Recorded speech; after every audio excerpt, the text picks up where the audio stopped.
Welcome to my YouTube channel maths point. और आज मैं लेके आया हूं कक्षा 10वीं का अध्याय 4 समांतर श्रेणी। तो इससे पहले मैं पार्ट 1, पार्ट 2, पार्ट 3 समांतर श्रेणी का बना चुका हूं। यदि आप नहीं देखे हैं वीडियो तो प्लीज पहले जाके उन तीनों पार्ट को अच्छे से देख ले ताकि ये पार्ट 4 आपको बिल्कुल समझ आए। तो चलो पार्ट 4 में हम लोग आज क्या पढ़ने वाले हैं समांतर श्रेणी में। तो पार्ट 4 में हम लोग इसके एक्सरसाइज 2 को पढ़ेंगे जिसमें मुख्य 2 टॉपिक है। पहला टॉपिक क्या है, एक समांतर माध्य ज्ञात करना और दूसरा माध्य पद निवेश करना। तो चलो हम लोग पहला टॉपिक में बात करते हैं। आज हम लोग पढ़ने वाले हैं समांतर माध्य। समांतर माध्य कैसे ज्ञात करना है। अभी हम लोग समांतर श्रेणी पढ़ रहे थे, आज हम लोग पढ़ेंगे समांतर माध्य। तो ये हम लोग कक्षा 7वीं में पहले भी पढ़ चुके हैं, बस नाम अलग है। हम लोग पढ़े थे औसत, आंकड़ों का योग बटे आंकड़ों की संख्या। लेकिन यही आगे चल के हमें 10वीं में क्या बताया जा रहा है, समांतर माध्य। तो a प्लस बी मतलब 2 संख्या दिया है तो दोनों को जोड़ दो बटा दो, 3 संख्या दिया है तो तीनों को जोड़ दो बटा दो।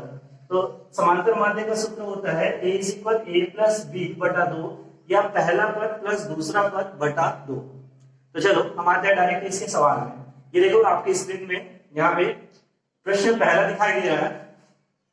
प्रश्न पहला है √3 + 1 तथा √3 - 1 का समांतर माध्य ज्ञात करो। तो आपको इसका हल करना है। सिंपल सा दिया है, सबसे पहले जो भी दिया है पहले को मान लेना a का मान हमको क्या दिखाई दे रहा है √3 + 1 तथा b इसको क्या दिखाई दे रहा है √3 - 1।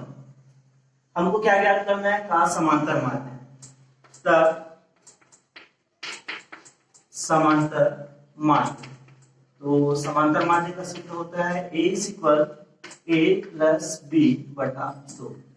तो चलो ये हो जाएगा, a का मान है √3 + 1 प्लस b का मान क्या दिखाई दे रहा है √3 - 1 बटा 2। अब देखो ये +1 और -1 कट जाएगा, एक में घटा दो 0 कट गया वो, तो बचा क्या √3 प्लस √3 बटा 2 है ना। और √3 और √3 तो यहाँ पे सामने पूर्ण संख्या क्या है, एक है, कुछ नहीं है मतलब, तो हम क्या करेंगे उसको जोड़ देंगे। तो √3 और √3 क्या हो जाएगा 2 √3। ऐसा नहीं है कि 6 हो जाए, 3 और 3 6 √6, ऐसा नहीं। √, में सामने की संख्या को जोड़ा जाता है। तो यहाँ कुछ नहीं है मतलब यहाँ पे सामने में 1 है, तो ये 1 और ये 1 मतलब 1 और 1 क्या हो जाएगा 2 √3 बटा 2। ये 2 और ये 2 कट जाएगा, तो इसका आंसर आएगा √3। एक बार फिर से समझ लीजिए, हमको दिया गया है √3 + 1 तथा √3 - 1 का समांतर माध्य ज्ञात करो। तो समांतर माध्य में जब भी दिया जाए तो आपको क्या लिखना है, दिया है पहले मान को लिखना है a इक्वल है √3 + 1, b इक्वल है √3 - 1। ये दिया है, तब समांतर माध्य का सूत्र होता है a इक्वल a + b/2। ठीक है, a + b/2। तो a का मान रहती है √3 + 1 प्लस b का मान √3 - 1 बटा 2। अब देखो यहाँ पे +1 और -1 कट गया तो बचा √3 + √3 बटा 2। और √3 और √3 जुड़ेगा तो क्या हो जाएगा 2 √3 बटा 2। तो 2 और 2 कट गया, तो इसका आंसर आया √3।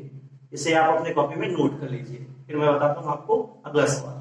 चलो प्रश्न दूसरा देखते हैं, क्या है हमारा प्रश्न दूसरा। प्रश्न दूसरा 1/3 व -1/3 का समांतर माध्य ज्ञात करो। प्रश्न हमारा सेम है, बस √3 + 1 की जगह में 1/3 दे दिया, -1/3। तो देखो इसका हल क्या करेंगे, दिया है a बराबर हमको क्या दिया है 1/3, ठीक है, और तथा b बराबर हमको क्या दिया है -1/3। ठीक, उसके बाद हम लगाएंगे इसमें सूत्र, क्या समांतर माध्य ज्ञात करना है हमको। तो समांतर माध्य a इक्वल क्या होता है a + b बटा 2। तो यहाँ पे मान रख देते हैं हम लोग, a का मान क्या है 1/3 प्लस b का मान क्या है -1/3। तो आपको ऐसा लिखना है पूरे का बटा 2। मैं इसी के सामने लिख लूंगा, आप नीचे लिखना। तो ये क्या हो जाएगा 1/3 और प्लस और माइनस क्या हो जाता है -1/3। ठीक है, प्लस माइनस का गुना होता है, प्लस माइनस का गुना होता है माइनस, और उसके बाद 1/3 बटा 2।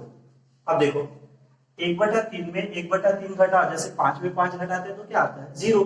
तो 1/3 में 1/3 घटा दो तो क्या आ जाएगा 0/2, और 0 को किसी भी संख्या से भाग दे दो तो उसका आंसर क्या आएगा 0, इसका आंसर आएगा 0। इसको आप भी समझ सकते हैं, a का मान 1/3, b का मान -1/3। हम लोग समांतर माध्य लगाए a = a + b/2, 1/3 plus minus 1/3। आपको बस ये याद रखना है कि यहाँ पे माइनस है तो उसको कोष्टक में लिखना, ताकि प्लस और माइनस क्या हो जाए, माइनस सेम सेम है तो 0 हो जाएगा, और 0 को डिवाइड करोगे तो आ जाएगा वो 0। देखो यहाँ पे भी ऐसे एक सवाल है, प्रश्न नंबर तीसरा। प्रश्न तीसरा है 6 तथा 4 का समांतर माध्य ज्ञात कीजिए। तो इसका हल कैसे करेंगे हम लोग, तो डायरेक्ट मैं लिखता हूं, दिया है a इक्वल क्या दिया है 6, b इक्वल क्या दिया है 4। डायरेक्ट सूत्र लगाता हूं मैं, समांतर माध्य। तो समांतर माध्य a इक्वल क्या हो जाएगा a + b/2, मतलब 6 + 4/2 बराबर 10/2, तो ये हो जाएगा हमारा 5। तो आप प्रश्न दूसरा और प्रश्न तीसरा भी हल कर लो। मैं एक और प्रश्न बनाता हूं समांतर माध्य का चौथा, उसके बाद फिर मैं आपको दूंगा होमवर्क, तो इसको भी आप नोट कर लीजिए वीडियो को पॉज करके। प्रश्न पहला, प्रश्न दूसरा और प्रश्न तीसरा आपको समझ आ गया। अब हम लोग देखते हैं प्रश्न नंबर चौथा। प्रश्न नंबर चौथा है x² + 5xy तथा x² यहाँ पे मैं कर देता हूँ y² - 5xy का समांतर माध्य ज्ञात करो। ये आपकी बुक में ऐसे एक सवाल है ना, तो आपको इसको कैसे हल करना है, तो कोई नहीं, x² 5xy ऐसा देख के घबराना नहीं है। जैसे हल करते हैं हम लोग, क्या दिया है a इक्वल हमको दिया है x² + 5xy तथा b इक्वल क्या दिया है y² - 5xy। ठीक है, हम लोग सूत्र लगाते हैं, समांतर माध्य a इक्वल होता है a + b/2। ये हो जाएगा क्या x² + 5xy, ये a का मान हुआ, प्लस b का मान क्या है हमारा y² - 5xy/2। अब देखो यहाँ पे जो कट रहा है, जैसे पहले क्वेश्चन में 1 + 1 - 1 कटा, वैसे ही +5xy और -5xy सेम है तो कट जाएगा। तो क्या बचा x² + y²/2। अब ये दोनों तो जुड़ने घटने वाला नहीं है, तो बस यही इसका आंसर है। तो बच्चों ये चारों के चारों क्वेश्चन आप अपने कॉपी में नोट कर लो, और ऐसे ही 4 क्वेश्चन मैं आपको देता हूं होमवर्क। वीडियो को पॉज करके पहले ये क्वेश्चन आप हल कर लीजिए अपने कॉपी में, फिर मैं देता हूं आपको होमवर्क। तो चारों सवाल आपको समझ आ गया होगा। आज आपको लग रहा है कि सर आज का सवाल तो बहुत इजी है, ऐसा नहीं है, इसके बाद स्टार्ट होगा आपका टफ क्वेश्चन। तो पहले आप ये होमवर्क लिख लीजिए। 4 होमवर्क है। प्रश्न पहला, √2 + 1 तथा √2 - 1 का समांतर माध्य ज्ञात करो। प्रश्न दूसरा, 1/2 व -1/2 का समांतर माध्य ज्ञात करो। प्रश्न तीसरा, 12 तथा -4 का समांतर माध्य ज्ञात करो। और प्रश्न चौथा, x² + 3xy तथा y² - 3xy का समांतर माध्य ज्ञात करो। तो ये चारों क्वेश्चन बिल्कुल जो 4 क्वेश्चन मैंने बताया उससे ही रिलेटेड है। तो यदि आपको अच्छे से समझ आया तो आप फिर से वीडियो ना देख के डायरेक्ट इसको बनाने की कोशिश करो। तो ये होमवर्क लिख लीजिए, और उसके बाद फिर मैं आता हूं आपके लिए टफ सवाल लेके। ये आते हैं 2 नंबर में, और जो आते हैं 5 नंबर 6 नंबर में, वो सवाल मैं अगला सवाल बताऊंगा। पहले आप ये लिख लीजिए।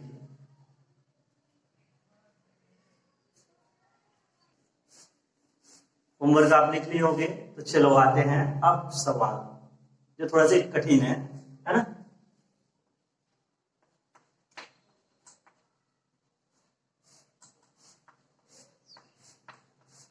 देखो ये एक समांतर श्रेणी है जिसमें हमको साफ साफ पता चल रहा है कि 3 के बाद 6, 3 जुड़ा, फिर 3 + k तो 9, फिर 3 + k तो 12, फिर 3 k तो 15। आगे क्या क्या आएगा ये हमको पता है, लेकिन क्या हमको कुछ ऐसा श्रेणी दे दिया जाए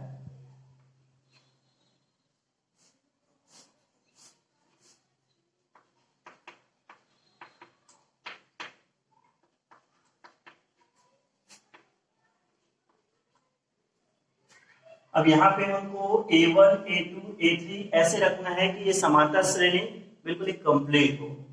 तो हमको ऐसे कंडीशन में कैसे हम इस सवाल को हल करेंगे, तो इसके लिए हमको क्या याद रखना है, तो आपको ये याद रखना है सबसे पहले इसमें टोटल कितनी संख्या है, मतलब अंतिम पद इसका कितनी संख्या है, तो 1 2 3 4 5, टोटल 5 पद है, n पदों की संख्या है 5। उसके बाद ये जो 5 है वो क्या चीज है, पहला पद 5 है, a1 जो है वो दूसरा पद है। अब दूसरा पद का डायरेक्ट फॉर्मूला क्या हो जाएगा, तो ये होता है सूत्र a प्लस दूसरा पद माइनस 1d, मतलब हम इसको बोलेंगे a प्लस डी। आपको ये याद रखना है, दूसरा पद मतलब a प्लस डी। तीसरा पद, तो तीसरा पद में क्या चीज हो जाएगा, a प्लस 3 माइनस 1d, मतलब क्या हो जाएगा a प्लस 2d, तीसरा पद। ठीक है, चौथा पद, यदि चौथा पद हमको दिमाग में आना है तो क्या हो जाएगा, a plus 4 minus 1 into D, मतलब 4 में 1 घटा तो ये आ जाएगा 3। पांचवा पद पूछा जाए तो ये क्या हो जाएगा, a प्लस 5 नहीं होगा 4d। ठीक है, तो आपको पहले ये कुछ फॉर्मूले माइंड में रखना है, फिर हम सवाल हल करेंगे। जैसे हमको यहाँ नहीं पता कि 5 के बाद क्या आएगा, उसके बाद क्या आएगा, उसके बाद क्या आएगा, फिर हमारा जैसे 12 है, जैसे यहाँ पे हमको पता चला है 6 9 फिर 12 फिर 15, बिल्कुल एक समांतर श्रेणी है। ये भी एक समांतर श्रेणी हो सकता है, लेकिन हमको पता नहीं कि वो क्या क्या है जिसका मान हमको ज्ञात करना है। तो इसके लिए कुछ रूल्स याद रखना। पदों की संख्या तो आपको काउंट करने आनी चाहिए, 1 2 3 4 5 5 पद, n को बोला जाता है पदों की संख्या। पहला पद आपको दिखाई दे रहा है, अंतिम पद देखो ये 12 क्या है, अंतिम पद है, l का मान 12 है, या हम बोल सकते हैं कि यह लास्ट पे बोल सकते हैं उसको, है ना। दूसरा पद a1 है, और दूसरा पद का डायरेक्ट सूत्र क्या होगा, a plus 2 minus 1 into D, मतलब a प्लस डी, दूसरा पद मतलब a प्लस डी, तीसरा पद a प्लस 2d, चौथा पद a प्लस 3d, पांचवा पद a प्लस 4d, ऐसा एक सीरीज चलते जाएगा। जो भी पद पूछा जाएगा उसमें एक कम होगा, जैसे 16वां पद पूछा जाए तो a प्लस 15d। तो ये आप अपने माइंड में रखिए, और अब हम बनाते हैं इसके बाद सीधा सवाल। फिर देखते हैं, चलो प्रश्न नंबर 5वां जो बनेगा, अभी मैं जो समझा रहा था वैसे बनेगा। प्रश्न क्या है कि 11 और ऋण 5 के बीच 3 माध्य पद निवेश करते हुए, मतलब 11 और ऋण 5 के बीच 3 ऐसी संख्या को हमको रखना है, निवेश करना है, जिससे समांतर श्रेणी का निर्माण करे। जैसे 3 और 12 के बीच था ना, 6 9 12 15 ऐसा, वैसे हमको 11 और ऋण 5 के बीच 3 माध्य पद निवेश करना है, और साथ में हमको समांतर श्रेणी का निर्माण करना है। तो चलो इसका हल कैसे होता है देखिए। तो सबसे पहले हमको मानना पड़ेगा, हमको नहीं पता कि वो 3 माध्य पद कौन सा है, तो माना 11 व ऋण 5 के बीच 3 माध्य पद, 3 माध्य पद हमको क्या क्या मानना है, तो a1 पहले को मानते हैं, दूसरे को a2 और तीसरे को a3 है। सबसे पहले आपको यही करना है कि जितना भी माध्य पद पूछा गया है किसके किसके बीच, 11 और ऋण 5, तो वो लिखना है कि माना 11 और ऋण 5 के बीच 3 माध्य पद a1 a2 और a3 है। अब उसके बाद क्या करेंगे, तब श्रेणी, तो श्रेणी हमको क्या क्या दिखाई दे रहा है, तो 11 और ऋण 5 के बीच क्या क्या है, 11 और ऋण 5 के बीच हमको 3 माध्य पद निवेश करना है, तो 11 a1 a2 और a3, ये होगा श्रेणी। यहां तक आपको समझ आ गया होगा, फिर से देख लीजिए। 11 और ऋण 5 के बीच 3 माध्य पद निवेश कीजिए बोला है, तो 11 और ऋण 5 के बीच 3 माध्य पद a1 a2 और a3 है। समांतर श्रेणी का निर्माण करो, तो अब समांतर श्रेणी अभी हम लोग मान रहे हैं ये 11 a1 a2 a3 और ऋण 5 होगा। अब देखो हमको a1 a2 a3 इसका मान ज्ञात करेंगे, फिर लास्ट में श्रेणी बनाएंगे। तो उसके लिए हमको जो जो ज्ञात है वो पहले लिखेंगे। यहाँ प्रथम पद ये हमको दिखाई दे रहा है a, पहला पद क्या दिखाई दे रहा है, a का मान हमको दिखाई दे रहा है 11। ठीक है, पदों की संख्या, पदों की संख्या को दर्शाते हैं हम लोग किससे, n से।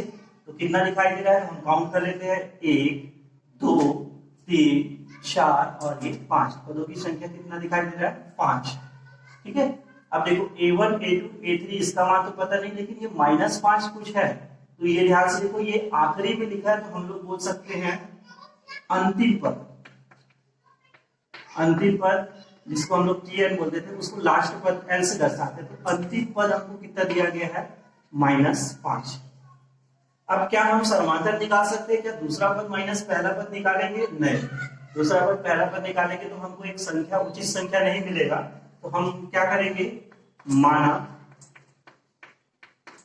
समांतर डी। इतना काम आपको पहले करना है। जब ये आप मानोगे उसके बाद पहला पद हमको 11 दिया है तो ये बराबर 11, पदों की संख्या टोटल काउंट किए तो 5, अंतिम पद -5 और समांतर डी है। सूत्र आप सबको याद है, क्या है? Tn इक्वल क्या होता है? a plus n minus 1 into D. अंतिम पद में भी हम Tn लिख सकते हैं या इसकी जगह में लिख सकते हैं n। तो l बराबर क्या है? a plus n minus 1 into D.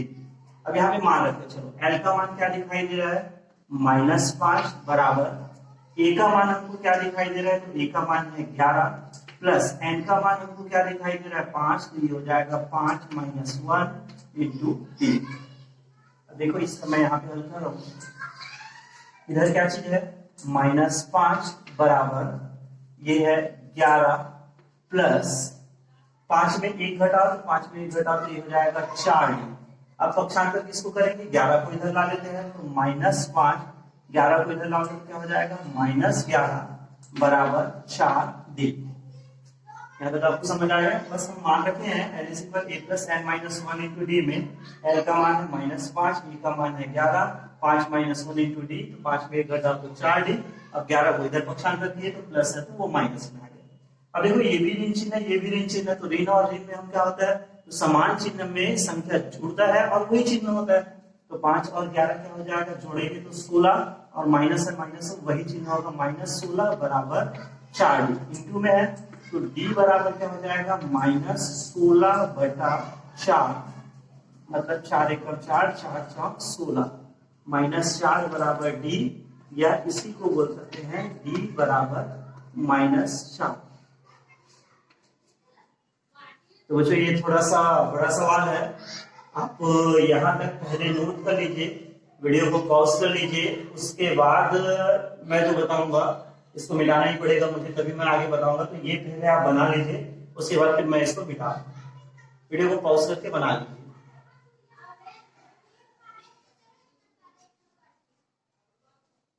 बच्चों जो वीडियो को पॉज करके आप बनाए तो उसमें हमारा आखिरी क्या था? डी का मान आया था -4।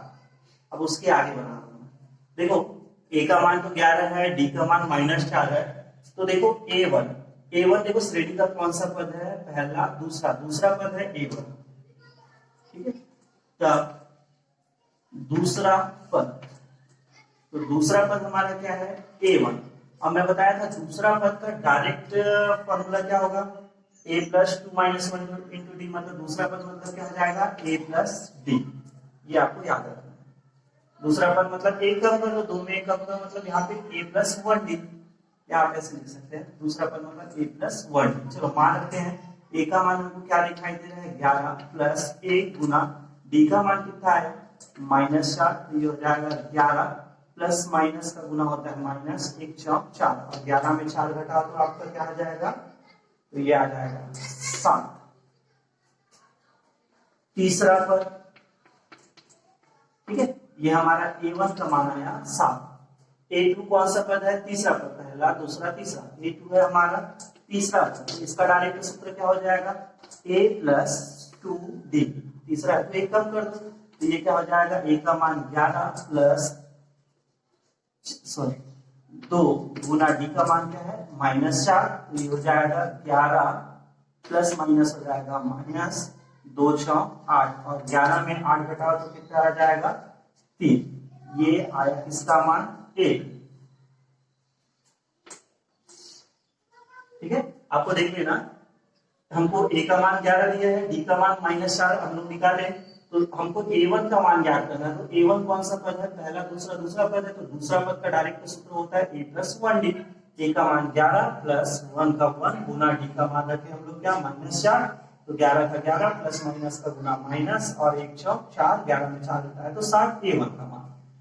a2 है 1 2 3 तीसरा पद है हमारा, तो a2 तीसरा पद डायरेक्ट होगा a प्लस 2d, तो 11 प्लस 2 गुना -4, 11 माइनस 8, मतलब ये आ जाएगा a2 का मान 3।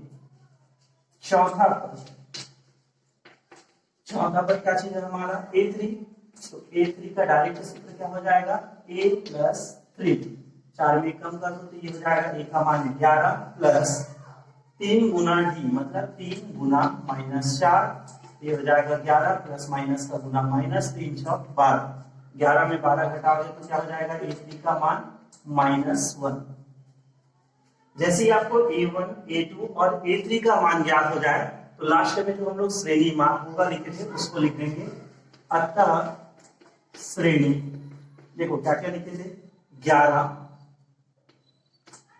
उसके बाद था A1, तो A1 का मान हमको मिला क्या 7, उसके बाद क्या था A2, तो A2 का मान हमको मिला क्या 3, उसके बाद क्या है A3 का मान कितना आया, A3 का मान आया -1, और उसके बाद क्या है -5 होगा। तो ये इसका आंसर। ये थोड़ा सा लंबा है तो आप इसको वीडियो को बीच बीच में पॉज करके अपने कॉपी में पहले लिख लो, उसके बाद फिर एक बार अच्छे से इस वीडियो को समझ लो ताकि ये आपको पूरी तरह से समझ आए। आप इसको पूरा नोट कर लीजिए, उसके बाद एक सवाल मैं और आपको बताता हूँ ताकि आपको अच्छे से समझ आ जाए। प्रश्न 5वां आपको समझ आ गया होगा तो मैं उसको एक ही ब्लैक बोर्ड में पूरा करने का प्रयास करूंगा। इस टाइम प्रश्न 6वां बना के देखो। चलो प्रश्न 6वां पे आते हैं। प्रश्न 6वां, -4 और 12 के बीच 3 माध्य पद निवेश करते हुए श्रेणी का निर्माण करना है। हमको संख्या दिया है -4 और 12 और निवेश कितना करना है 3 माध्य पद, बिल्कुल 5वें प्रश्न जैसे। तो हम इसको बनाने का प्रयास करते हैं। देखो पहला काम है मानते हैं, माना -4 और 12 के बीच 3 माध्य पद A1 A2 A3 है, ऐसा करके आप मानोगे वो आप मानना। मैं डायरेक्ट इसमें लिख रहा हूं श्रेणी, सीधा लिख रहा हूं ताकि ये जल्दी बने। तो श्रेणी क्या हो जाएगा -4, 3 माध्य पद है तो क्या हो जाएगा A1, दूसरा A2 और तीसरा A3 और क्या हो जाएगा 12 होगा। ये लाइन आपको समझ आया होगा। हमको मानना पड़ेगा, आप पहले माना करके लिख लेना, उसके बाद ये लिखना श्रेणी -4 A1 A2 A3, क्योंकि 3 माध्य पद पूछा गया था और ये 12। अब देखो यहाँ A पहला पद आपको क्या दिखाई दे रहा है, तो पहला पद है -4, तो A बराबर -4। उसके बाद फिर क्या हम लोग निकालेंगे n क्या चीज है पदों की संख्या। पदों की संख्या आपको क्या दिखाई दे रहा है n बराबर, तो n का मान देखो 1 2 3 4 5, n का मान कितना दिखाई दे रहा है 5, ठीक है। और तथा n मतलब होता है अंतिम पद, तो अंतिम पद आपको कितना दिखाई दे रहा है, तो लास्ट पद है हमारा क्या 12। बच्चों थोड़ा सा शॉर्टकट मैं लिख रहा हूँ ताकि ये ब्लैक बोर्ड में नहीं आपको पूरा समझ आ जाए। 5वां में जैसे लिखे वैसे ही लिखना है, ये थोड़ा सा शॉर्टकट है। तो देखो -4 और 12 के बीच 3 माध्य पद निवेश करना है, तो मान लेना -4 और 12 के बीच 3 माध्य पद A1 A2 A3 है। श्रेणी क्या होगा -4 A1 A2 A3 और 12 होगा। यहाँ क्या दिखाई दे रहा है एक प्रथम पद क्या दिखाई दे रहा है -4 है ना। n पदों की संख्या तो 1 2 3 4 5 5 है पदों की संख्या, तथा l का मान क्या दिखाई दे रहा है अंतिम पद है 12। यहाँ तक समझ आ गया होगा। अब इसमें समांतर नहीं दिया है तो फिर वही का माना समांतर D। सूत्र लगा देते हैं हम लोग डायरेक्ट। सूत्र L इज इक्वल क्या होता है A plus n minus 1 into D। तो मानते हैं L का मान हमको क्या दिखाई दे रहा है 12 बराबर A का मान हमको क्या दिखाई दे रहा है, तो A का मान हमको दिखाई दे रहा है -4 प्लस n का मान क्या है 5 माइनस 1 इंटू D का मान हमको क्या दिखाई दे रहा है नहीं दे रहा है, तो याद करना है D। ये हो जाएगा 12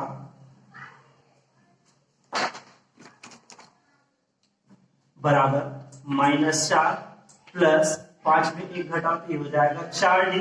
अब क्या करते हैं माइनस, ये देखो A को हमको पक्षांतर करना है, तो अभी -4 है तो इधर आएगा तो +4। पिछले टाइम प्लस में था तो आया था माइनस, तो ये -4 है, इधर आएगा तो क्या हो जाएगा 12 + 4 बराबर 4D। अब 12 में 4 जोड़ो तो क्या हो जाएगा 16 बराबर 4D। तो ये इधर आ जाएगा तो क्या हो जाएगा 16 इंटू में है तो ये हो जाएगा बटा 4 बराबर D। तो ये हो जाएगा 4 4 16 D बराबर क्या चीज आ गया 4। देखो बिल्कुल अभी जो बनाया वैसे ही है, यहाँ तक आपको ध्यान से समझना है। ए का मान, एन का मान, एल का मान हमको पता चल गया। डी माने तो सूत्र बस लगाए, एल बराबर A plus N minus 1 into D. L का मान 12 बराबर ए का मान -7 प्लस 5 माइनस 1 इंटू डी। 5 में 1 घटाए तो 4 डी, -4 इधर आया तो +4, 12 4 16 और 4 इंटू में है तो बटा में आएगा तो डी का मान आएगा 4। अब देखो इधर डी का मान पता चल गया तो a1 याद करना है। तो a1 कौन सा पद है? पहला, दूसरा, दूसरा पद है तो दूसरा पद, तब दूसरा पद, तो दूसरा पद क्या हो जाएगा? a1। a1 बराबर डायरेक्ट में बताया था दूसरा पद है मतलब a प्लस 1d, एक कम करना है तो a1। तो a का मान क्या चीज है हमारा? a का मान है -4 प्लस 1 गुना d का मान इस टाइम क्या है? +4। तो ये हो जाएगा -4 प्लस और प्लस का गुना प्लस 1 4 4, तो ऋण 4 और धन 4 क्या हो जाएगा? 0। a1 का मान आया 0। तीसरा पद, तो तीसरा पद क्या चीज हो जाएगा? तीसरा पद हो जाएगा a2। तो a2 तीसरा पद का डायरेक्ट क्या हो जाएगा? a plus 2d। तो a प्लस 2d मतलब क्या हो जाएगा? a का मान हमारा क्या चीज है? -4 प्लस 2 गुना d का मान कितना आया है? 4। तो ये हो जाएगा -4 प्लस 2 चौक 8। अब ऋण 4 और धन 8, तो बड़ी में छोटी घटा दो, अलग अलग चिन्ह कर दो। 8 में 4 घटाओ क्या आ जाएगा? 4, और बड़ी संख्या का चिन्ह किसमें है? प्लस में है, तो +4। ये हो गया हमारा कौन सा? तीसरा पद। और देखो चौथा पद, तो चौथा पद क्या हो जाएगा? a4 बराबर a प्लस 4 में 1 घटा दो 3 भी हो जाएगा। डायरेक्ट करते हैं, a का मान है -4 प्लस 3 गुना d का मान है 4, तो ये हो जाएगा -4 प्लस 12, बड़ी में छोटी संख्या लगा दो तो ये आ जाएगा 8, बड़ी संख्या का चिन्ह क्या है? प्लस। ठीक है, तो ये हमारा पहला पद, दूसरा पद, तीसरा पद और ये चौथा पद पता चल गया। तो लास्ट में लिखना अतः श्रेणी। तो श्रेणी क्या क्या है? तो हमारा है -4, a1 का मान है 0, a2 का मान है 4 और उसका मान 8 और लास्ट में हमारा क्या दिया है? 12 होगा। बच्चों इसको मैंने एक ही ब्लैक बोर्ड में करने के लिए किया, तो थोड़ा सा आप कंटिन्यू लिखना कॉपी में, ऐसा नहीं कि आप भी ऐसा लिखे, साफ सुथरा लिखना। और बच्चों आपको प्रश्न छठवां यदि समझ आ गया होगा तो आप ये 2 होमवर्क अपने कॉपी में बना के देखना। आप, मेरा ब्लैक बोर्ड थोड़ा सा छोटा है तो थोड़ा छोटा सवाल लिया था, आप उससे भी बड़ा सवाल बना के देखना। होमवर्क है आपका प्रश्न नंबर 5वां होमवर्क, 11 और ऋण 60 के बीच 5 माध्य पद निवेश करते हुए समांतर श्रेणी का निर्माण कीजिए। तो आपको बस ये याद रखना है टिप्स, क्या करना है? 11 और ऋण 60 के बीच कितना? 5 माध्य पद, तो हमको क्या करना है? a1, a2, a3, a4 और a5, मतलब 5 माध्य पद निवेश करना है। अब आपको याद रखना पहला पद क्या चीज दिखा है? 11, आखिरी पद क्या दिख रहा है? -7। पदों की संख्या तो 1 2 3 4 5 6 7, पदों की संख्या हमको कितना दिखाई दे रहा है? 7। ठीक है, सर्वांतर आप d मानोगे और फिर l का सूत्र लगाओगे, l = a + n - 1 × d।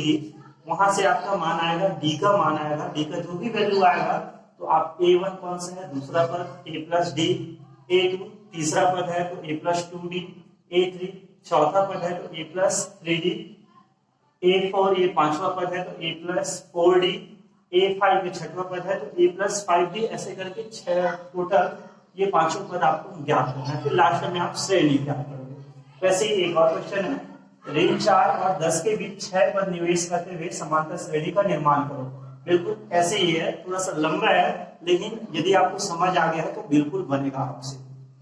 बच्चों आप तक ये वीडियो आ रहा है कक्षा 10वीं का, ये आपके लिए अच्छा है, आपको समझ भी आ रहा होगा। ठीक है, लेकिन यदि आप एक अच्छा काम कर सके तो ये जो वीडियो है आप और अन्य 10वीं के बच्चों को भेज दें, ताकि वो बच्चे भी इस लॉकडाउन की स्थिति में घर बैठे बैठे अपनी पढ़ाई पूर्ण कर सके। और उनको भी बोलना कि चैनल को सब्सक्राइब कर ले, ताकि ये वीडियो कंटिन्यू उन तक पहुंचते जाए। यदि कुछ भी डाउट्स रहता है तो आप मुझे यूट्यूब पे कमेंट कर दीजिए, ताकि मुझे आपके डाउट पता चले और मैं उस डाउट को क्लियर कर सकूं। तो बच्चों फिर मैं बनाता हूँ आपका नेक्स्ट पार्ट 5। तब तक से आप ये पार्ट 4 अच्छी तरह से समझकर बना लीजिए। धन्यवाद।